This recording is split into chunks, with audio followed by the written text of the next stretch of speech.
Hello and welcome to episode 6, take 2 of the second season of the Anime Kiwi podcast. I'm Mike. I'm Kato.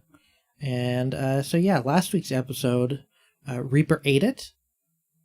I'm not exactly sure what happened, but it is lost to the data mines. I don't know. Just trying to think of some computer metaphor thing, and that's the first thing that came up. Yeah, both of us don't really know what happened. I've mentioned to Marky before, I've been using Reaper for about 6 years roughly, and I've never lost a file that way, so, this isn't a case of Audacity, type data loss where it's just a normal thing that happens occasionally. Like, this is a really unusual data loss. Yeah, I mean, the file was still there in Reaper, but all the peaks were just gone. It's real strange. Yeah, just an empty dummy file, basically. Yeah, so, real quick, since there's a recap episode in this week's set anyways, that's good enough reason to recap these last 4. So the recap episode is everything up to episode 15, but last week was 9 through 12? 9 through 12. They got official club status for the Karate Club. The teacher said sure, but Chihaya can't be present because I don't know why. They decide that Taichi's going to be present, and they decide that their short-term goal is winning the Tokyo Regional Tournament. They have the sports anime training camp episode at Taichi's house, and his mom comes home early, so they have to break that up. And then they have a surprise birthday for Chihaya at midnight at a local park, and they get their resolve to learn better, even though Chihaya's a slave driver for teaching karate. And then we get to the next episode where they get to the tournament, and Chihaya is texting Arata down in Fukui through the whole thing, but he doesn't respond. So they're playing in the tournament, and Destomu's frustrated that he can't win any matches, and he throws kind of a hissy fit and says he's going home. He's going to take his deck of cards and go home. And Taichi kind of talks him down and says, hey, you can skip the semifinals, but when we get to the finals, you're playing. And he goes and sulks for a little bit. And he's wondering what's wrong. Taichi is, and he realizes they're not playing as a team. And Chihaya is shaken by this too, and she's doing pretty bad. So in the middle of the match against what is soon to be the old number 1 team, he does a rally cry, and they come back, and they get through the semifinals, and they get there, and they're all going to play. And they decide, in this episode, an player order that will work best for them and for a team layout. And this, I realize now, was not against the number 1 team. This is against the other team, because they're playing the number 1 team in this episode. And there's not a whole lot to it. They win. They get their resolve all settled, and they beat them. And Chihaya sends Arata a picture of the team and says, hey, we won. Come watch us at Omijingu at the Nationals in 2 episodes. Was that all those episodes? And there's one more, Okay. where it's the one, this is the best one out of these, I thought, or at least for character development, where Chihaya goes home and tries to tell her parents about how they won the tournament and all that stuff. And they're paying attention because her sister was on a quiz show, so they're paying attention to that more. And we find out that Chihaya's dad keeps a scrapbook of all of his daughter's accomplishments, and there's 7 scrapbooks for Chihaya's sister, and she doesn't see any for her. And then it cuts to the school, and they're telling their faculty sponsor that they are going to need transportation and a chaperone to go to the tournament, and she just pawns it off on some random teacher who has something else there he wants to see, because she thinks that Cart is sit around, do nothing club, unlike her tennis club. And then the club splits up for a little while to go train at their respective card societies, and Chihaya goes to play Dr. Harada at hers, and she plays Dr. Harada and loses pretty bad, so she's feeling anxious, I guess, of playing at the tournament in Omijingu, which we'll see. I think that's what's going on. We see in the first episode for this week.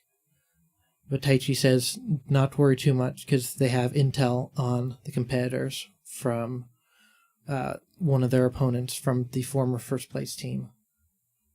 And then she goes home and sees that her dad started a scrapbook for her with all her cart accomplishments that have been in the paper and stuff. And at the very end of the episode, their faculty sponsor comes by and sees that cart as an intense thing, and they're not just sitting around playing like solitaire with poetry, and decides that, yeah, I'll see what this is about. I'll go to the big tournament with you. And then we're on where we are now. We've gone back in time and saved the recap. We did it. Hooray.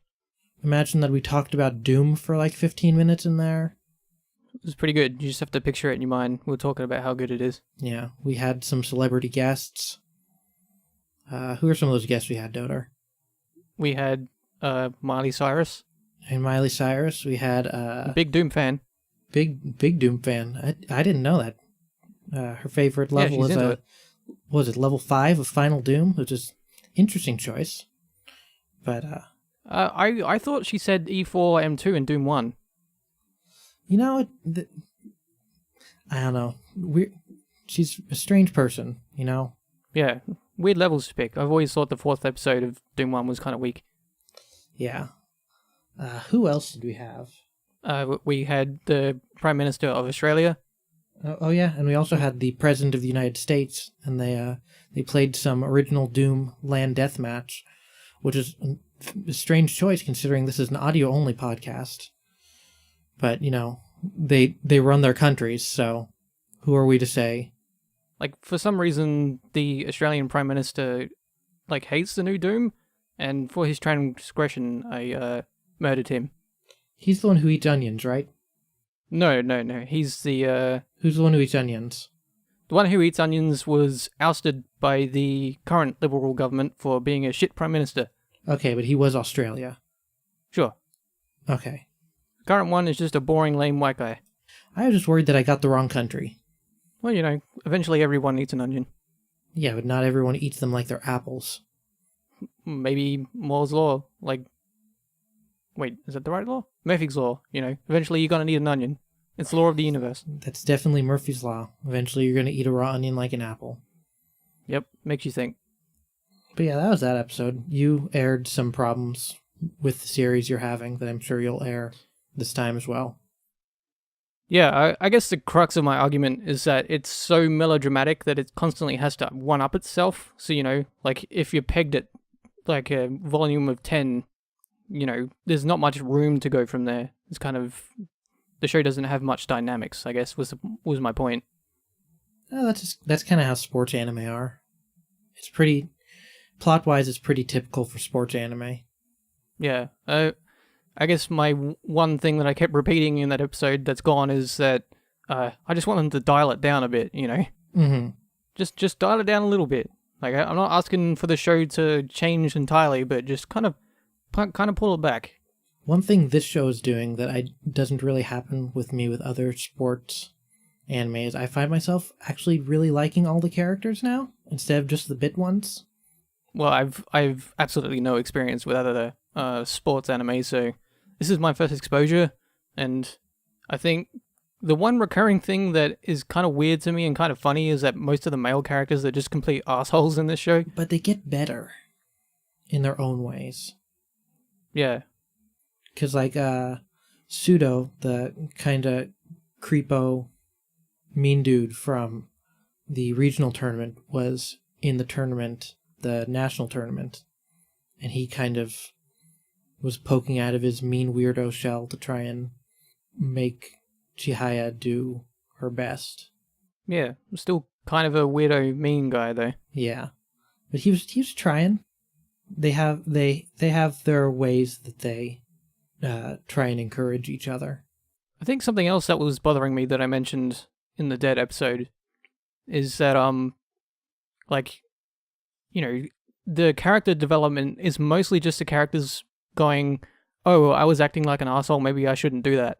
And it's like that's every character arc in one of these, you know, the character is learning this episode kind of character arc that they go through. It's always just, "Wow, I was being a real dickhead, maybe you should stop that." I mean, I think it's not unrealistic that it's like that. Well, I'm not saying it's unrealistic, I just think it's a bit repetitive. Like, Yeah. And one thing that kind of really settled in for me with the next 4 episodes is that, like, the characters in the show don't really have characters. Like, they're not really well-rounded people. Like, it seems like the Karada games are taking such a like a forward placement in the show's like dramatic arcs that the characters are taking a real backseat to it. And like, I don't know who this Desk Tomu guy is at all. Like, I know that he's just kind of like a little whiny idiot, but He's an anxious dude that doesn't like losing and doesn't know how Yeah. to deal with losing. but he's beyond getting that, better I at have it. absolutely no idea who that kid is. You know, and the same thing with the fat dude. I know he's fat and he likes food, but I know nothing about him beyond that. I can't think he hasn't had a whole lot to him. Yeah, like they just focus way too much on the Karada games. Like when we were talking about Kids on the Slope, you know, the whole point of the jazz in that show was it was kind of like a backdrop, and it was more about the characters. Mhm. And even when the jazz was going on, it was still informing things about the characters. And it's the complete opposite in this show. Yeah, this is definitely more stereotypical. This is, I think, more of the norm as opposed to Kids on the Slope, which is really a standout. Yeah, like the more I see this, the more I appreciate what Kids on the Slope was doing. So it's got that at least. I still really like this, but I like light, fun things more than you do. Yeah, like I joke about shows needing my requisite amount of misery. That said, I started watching the live-action Supergirl series. That show's really light and fun. What? I think you were talking to me about that a while ago too. That you were watching the Supergirl show. Oh, the DC show. Yeah. I thought you were talking about some weird anime for a second there. I No. kind of spaced out. Yeah, like I don't know what it is about that show. It's dumb and it's light and it's fun and it doesn't take itself too seriously and it doesn't really have my requisite amount of misery to it, but I still like it Yeah. for some reason. Like I've it has an attitude to it that I find like it's kind of the weird opposite thing with me with comic book shows. I find ones that are really dour and really serious to be kind of off-putting. Like, because I often find that the dourness and the seriousness is kind of unearned. you know that yeah, it's because And superhero comics are dumb bullshit that yeah, they're not going to be well written, so just give us something light and fun. yeah, and that's kind of why I like Supergirl. And I think the actress who plays Supergirl is really charismatic and kind of brings a good energy to the show. Yeah, and she's real good. yeah, it's a good show. It's fun. I mean, like, actually, I wouldn't call Supergirl good, but I do like it. I might go as far. I enjoy it a lot. It's a fun show. It's enjoyable. Yeah, It's I not enjoy it, bad. but I think there are some qualities to it that make me go, yeah, this show isn't like it's not gonna set the world on fire. You're not gonna say to yourself, this is like one of the most well handled and well written shows around. It's just it's good for like it's just a breath of fresh air when it comes to other comic book stuff. Yeah. Which is surprising considering I don't like Superman at all. Superman sucks. Yeah.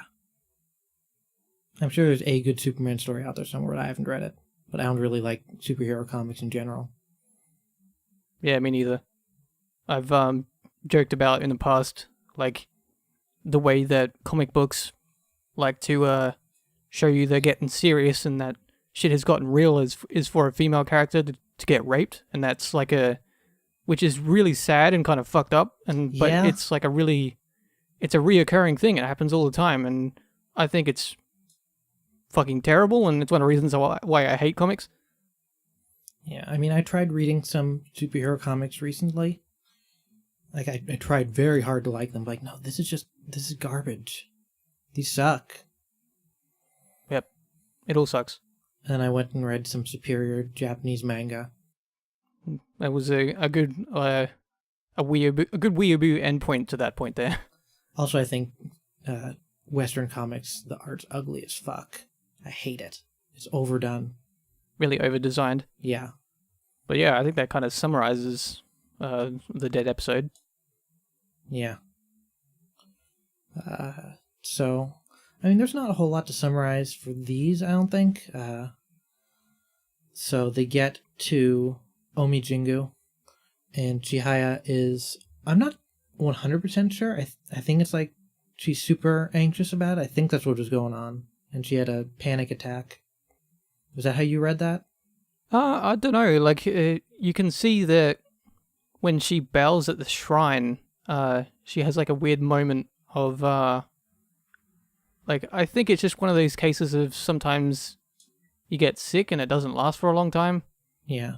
I didn't get the sense that it was, like, you know, like she'd had a really sudden, like, blood pressure dropped a shitload. That's kind of what I got from that. And I'm sure her stress wasn't helping, because it's kind of a big deal to be there after you formed the club 3 months ago, or to be there at all.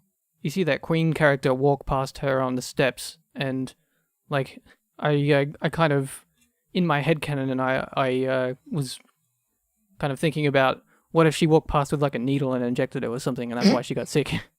Yeah, she had an umbrella with fuck, what's that? Why can't I remember now that I'm trying to pull that little ball with the poison? Starts with an R.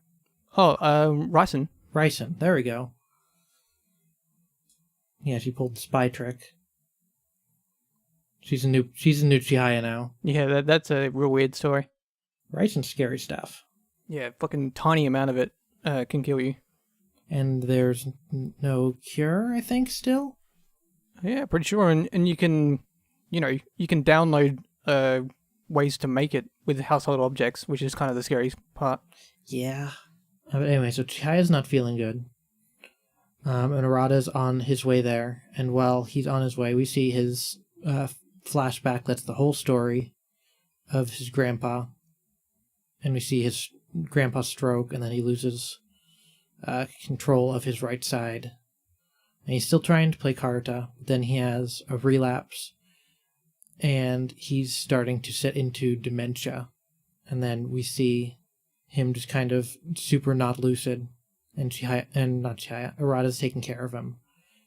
And his grandpa looks over and notices that there's a tournament that day, and snaps back into himself, I guess. And it's like, what are you doing here? Go to that tournament. And Arata's like, but, okay, I guess, if you say so. And while he's out making his Class A, his grandpa has another relapse and dies. And that's the whole story of why he quit playing until Chihaya came. Yeah, and it kind of ends with him going to the tournament and seeing Chihaya in her state. Yeah.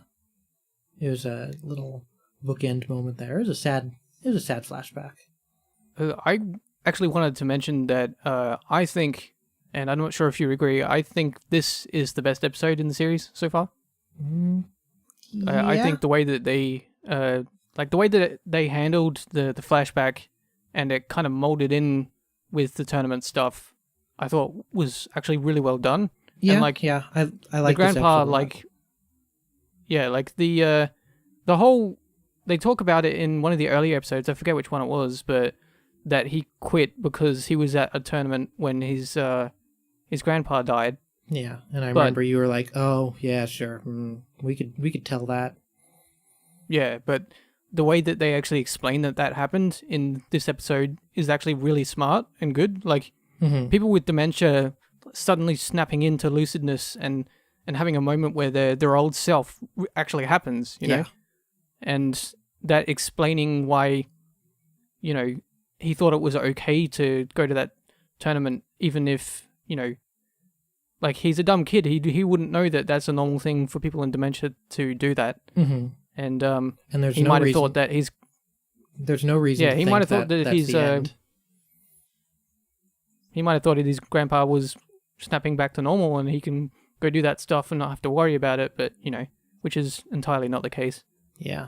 And, like, there's a really smart, like, edit in there as well, where it goes from he's in the flashback and then he opens the door into that tournament place, and it's like a seamless cut between that and the Chihaya tournament.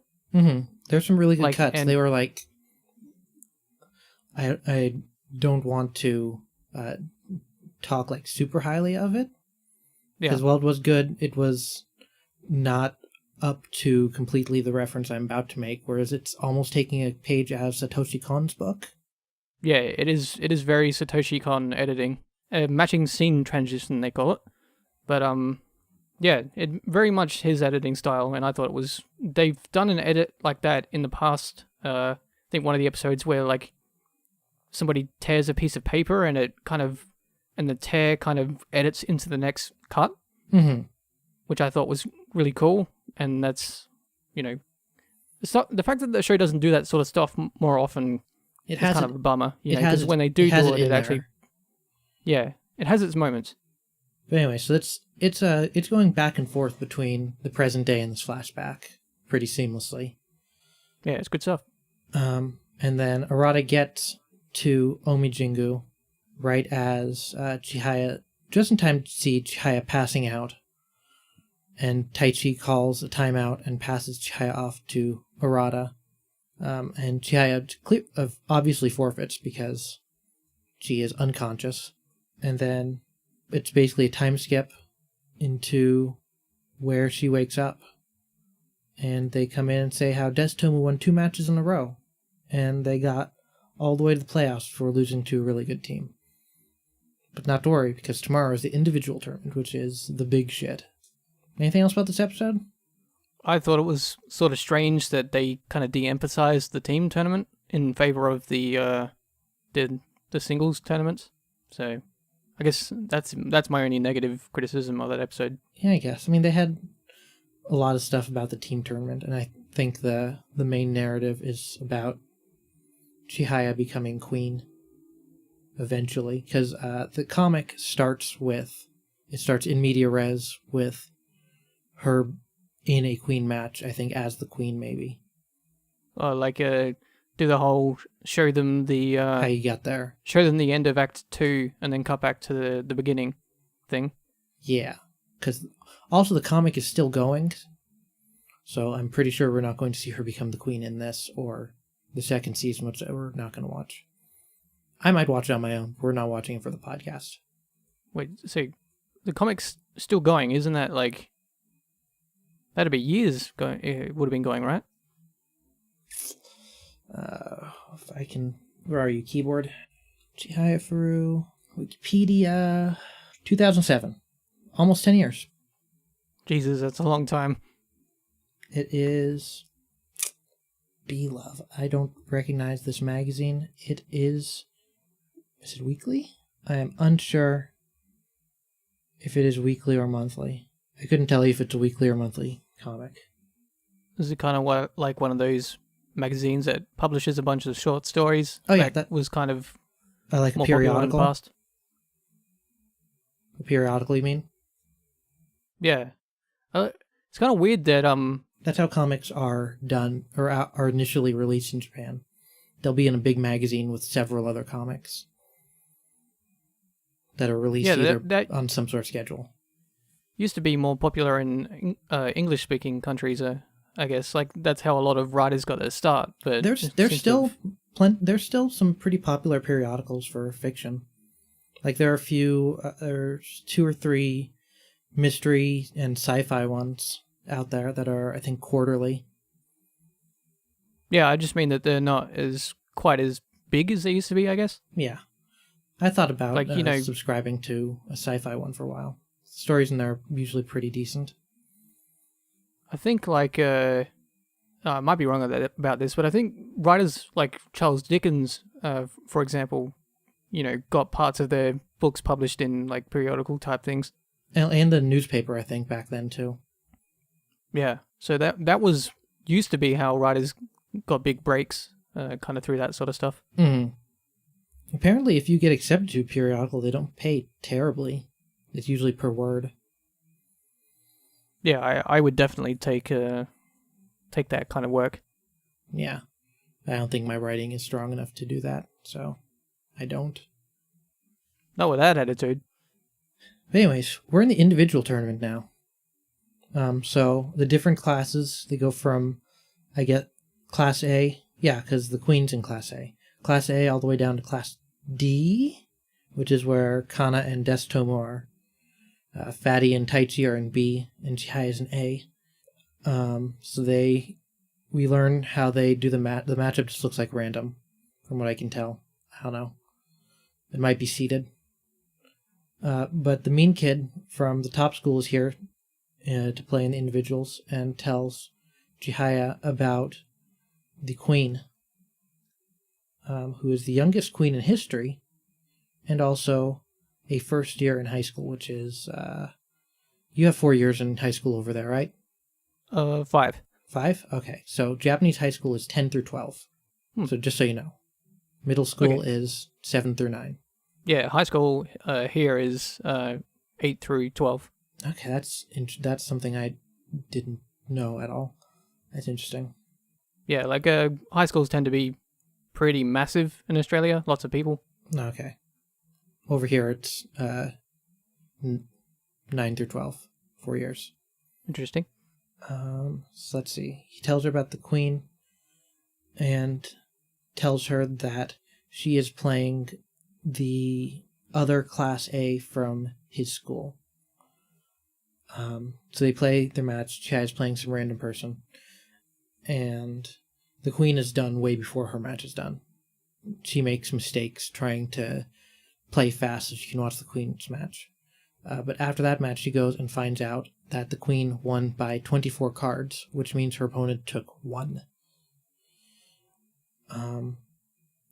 And then Chihaya wishes and prays that she gets to play the queen in the second round, and she gets her wish. And Taichi has a bye for his match, so he gets to go watch. And we get a whole thing where Chihaya's playing the queen, and she's able to react faster, but the queen is like inhumanly fast and super accurate. So no matter how fast Chihaya can react, the queen gets there faster. And the queen thinks that Chihaya's given up because she's fallen real far behind. And Chihaya kind of has, I think. But she remembers that it was kind of like this first time she played errata too. And she snaps back into it, and she takes a card, and the episode ends. Kind of a weird moment to end an episode. Yeah, it's trying to end on a little bit of tension. But anyways, we get to the next episode, the last real episode for this week, where they're continuing to play, and Chihaya gets a few more cards, but ultimately Chihaya loses by, I think, like 20. And they meet outside, and they talk about each other's shirts for a while, because it's like in-universe Sanrio, I guess, is what they're going for with that. Which is Hello Kitty. I don't know if you knew. I didn't get the reference. Sanrio is the brand in which Hello Kitty is a part of.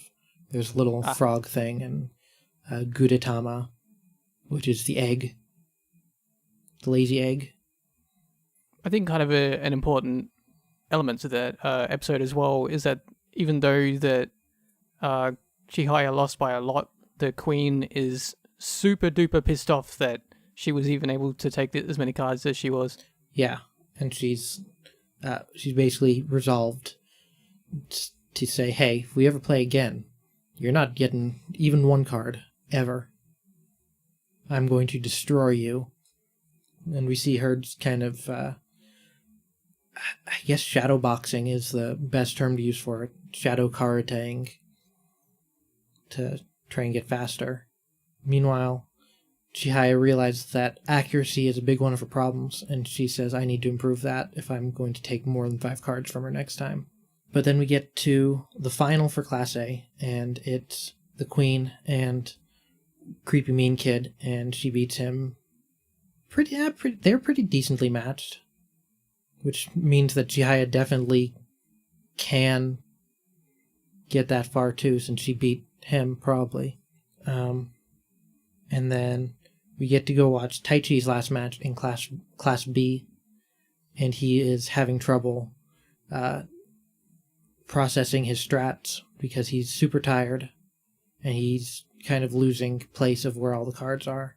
So he loses ultimately, and they get back to school, and Taichi's like, you know what, we don't have any stamina, so we're going to do some physical training to build that up.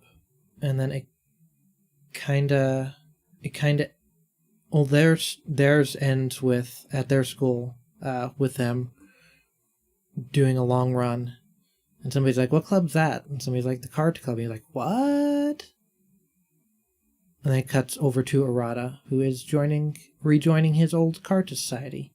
So he's going to start playing again, and then we see the Queen playing by herself, practicing, too. And that's the end of the episode, and really the end of the week, because the next episode's a clip episode with some little shorts that weren't memorable or interesting. I would say they were in fact terrible, and I despise this episode so much that it made me incredibly mad. Yeah, I witnessed your anger at this. I'm almost certain that this was because of lack of production time. That's usually how these come about. Just had to get a filler episode in there for the week. Yeah, it's usually that they're super behind. So they have really no choice but to do a recap episode or something to try and get a little bit more back on schedule.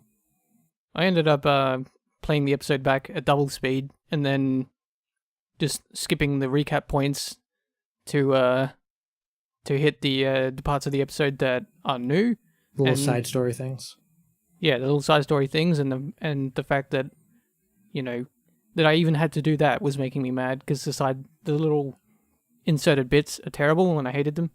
Yeah, the one thing that you can really take out of it, that Taichi's super rich. Cool, man. That's really it for these episodes. So that's a fairly short episode.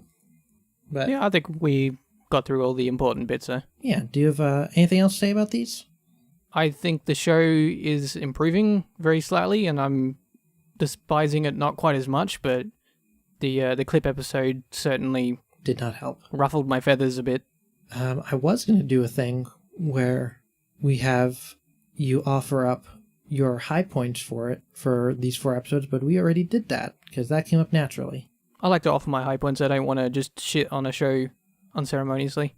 Yeah, well, and I was going to do high points and low points, but those both happen naturally. So I guess we don't have to. Yeah. So, Cat Doder, what do you know about surprises? Surprises? Yeah, surprises. Very little. Okay, well, here's the thing about surprises. There are good surprises and there are bad surprises. And I'm not sure how you will take the surprise I'm about to dump on you. Well... Or actually, I'm going to give you a choice, now or later. Pick one. Just go now, man. It's going to be like ripping off a Band-Aid if it's a bad one. Okay, so we're going to do 5 episodes next week. What? Because there are 9 episodes left. Yeah. So if we do 4, it'll be 2 4 episodes and then one episode. Do we have to? We can either do 5 this week or 5 next week. Or 5 next week or 5 the week after. Might as well get it out of the way, I guess. Yeah. And then we can get to maybe do a special or something to take a break from series. But I think season 3 at this point, Monster, is a pretty strong contender. I've been rereading it. I think you'll like it.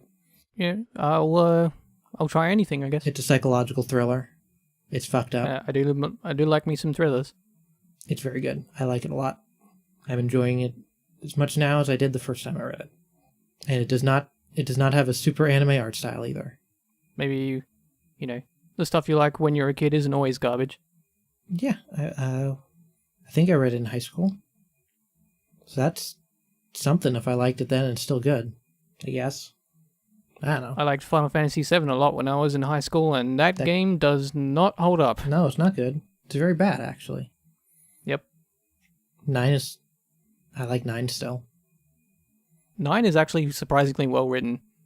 It has some problems with load times, and it's slow paced, but that's about it. Yeah, that's fine. And the ending is sort of kind of a whiplash moment. It was me, I'm the evil guy the whole time. But Ozma, the geometry secret boss, is going to be in Final Fantasy XIV in this next patch. Oh, sweet. Ozma is fucking hard in Final Fantasy IX. It's not so much hard as it's complete bullshit. Yeah. He like constantly hits you with meteors or something, doesn't he? And it gets like 3 moves per turn. Yeah. It's pretty hard. But it's the boss of the new 24-man raid. I might have to... he won't be too hard. Might have to download that patch. You should, because Final Fantasy XIV is a great game. I just spent like a couple hours yesterday getting, I think, up to the right gear level. I think it's 205. I hope it's not 210, because I'm not there. Oh man, I have no idea what my gear level is. I guess I'll probably play a bunch this weekend. Well, that kind of reminds me, like on the Final Fantasy VII thing, like if you think to yourself like, oh, maybe I'll download that translation patch and play that instead, and that'll improve the game somewhat. Like, no, that translation project. The one with the new character. Yeah, the because one, whatever it's called, with the misspelling. Mm-hmm. Yeah, it's trash. The writing in it is not good. Well, maybe the remake will be a little better, maybe? I don't know. Yeah, I'm not holding my breath. Looks like they're putting effort into it, at least. It'll probably look nice and play well. They said they're keeping in the dumb, silly parts. So that's alright. It's great. 7 has its moments, but... They're not trying to make Cloud a cool guy like everyone thinks he is, at least. Yeah. Which I would have been very disappointed if they took out all the dumb shit. The game's not all bad. Oh, some of that stuff does not translate to 2016, if I recall. You mean like the hot tub stuff? Like, yeah, mainly the hot tub stuff. Entirely the hot tub stuff. It's just an extended gay joke, pretty much. Yeah, but it was pretty over the line for 2016 standards for that stuff. I'm not sure. I remember it being pretty far over the line. I think the way that it's played in the game is kind of... It's less of a gay joke in like a mean-spirited sense and more like kind of playing on Cloud's insecurities. I guess. We'll certainly see what they do with it. I'm not sure if I'll play it, but somebody will see and I'll hear about it. Yeah, I definitely think there's a way to do that sort of joke today without being horribly insensitive. Yeah. Like, you just turn the joke into Cloud being like, like a prude. Yeah. And being unnecessarily awkward around stuff that you could just say, like if a gay guy is cracking onto you real hard and getting in real close and stuff like that, you just say, sorry, I'm not gay, You don't have to be a weird creep about it. Mm-hmm. We'll see how Square Enix handles that. They're, at least from 14, they've been pretty good about stuff like that. Yeah, but the translation team on 14 is like probably one of the best in the business. Yeah, they're excellent. But even not just the translation stuff, like the armor and stuff, and how that's designed is pretty equal opportunity. Yeah, like the skin revealing armor is typically just as skin revealing on the male characters. Yeah, which is this is an okay way to do it. I think it's fine. Yeah. And they don't really do like the boob plate stuff like Dragon Age does. Yeah, they do a little bit, but I mean, like you said, it's just as the same way for the men, though. There's like 50 different Speedos you can get in that game. Yeah, if you want to walk around as a half-naked man, there's plenty of opportunity for that. And I certainly have a glamour ready for that when I get my monk up to 60, probably. He's almost certainly going to have the Star-Spangled Subligar.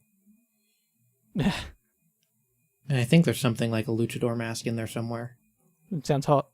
Oh, and we're getting a pompadour with jiggle physics in the next patch. which I'm very excited about. Wait, what? A pompadour hairstyle. With jiggle physics? Yeah, it's jiggle physics. Can you get it on a lady? I don't know. Should get a lady with a pompadour. That'd be pretty cool. So you go on the official forums and request it. Don't go on the official forums. Don't do it. Yeah, I was about to say. But anyway, that's episode 6, version 2. Join us next week for 17, 18, 19, 20, and 21. Numbers. Yeah, next 5 episodes, not 4. 5. But yeah. Hopefully this episode won't get eaten. If it does, you'll never know. You'll never hear any of this. So it'll just be our little secret, Cat Doter. It'll Schrodinger's podcast. No, the box will be open and this will be gone. I guess it's the aftermath of that. Well, right at this very moment, this is a Schrodinger's podcast, because it could go either way. That's a good point. That's a good point. But anyway, let's wrap it up. You can email us at anime@gamekiwi.net or find us on Twitter at @thegamekiwi. We're also on Facebook at facebook.com/thegamekiwi. And you can find us on iTunes under PodKiwi. Go there and subscribe and review and rate us. And you can find us on YouTube at youtube.com/gamekiwi. Go subscribe to us there. You can also leave comments on this video there, and I'll read them out if you have anything in there before the next recording, which we record somewhere between Wednesday and Fridays. Somewhere. I don't know. It's up in the air usually. Yeah, it depends on a bunch of factors. Yeah. And then lastly, you can find audio-only versions and the link to our RSS at podcasts.gamekiwi.net. That is podcasts with an S. Because I learned last week, or 2 weeks ago, that it's bad to overemphasize that S, because that clip's real bad. There's some behind the scenes for you. Turn down your gain, man. I'm a quiet talker, especially at night, so I need to have it up a little bit. I try to project when I'm on this stuff, so, you know. Yeah, but I don't have my gain up too high. Yeah, I need to work on it. But anyway. Don't talk out of your nose is a big thing when you're doing this stuff. I try. It's a little behind-the-scenes production there for you. Like, most people don't notice, but the amount that you need to keep in your head and, like, plate spinning wise when you're doing podcasts, it's way harder than it seems. And you get a real bad case of dry mouth if you talk a lot. I'm very thirsty right now. I'm waiting to wrap this up to reach over to my good bottle of water. Yeah, I get inflamed glands in my throat when I talk a lot. Yeesh. Kind of hurts. Anyway, thanks for listening. I'm Mike. I'm Cat Dodo. And I fucked this up again. Keep it anime, everyone.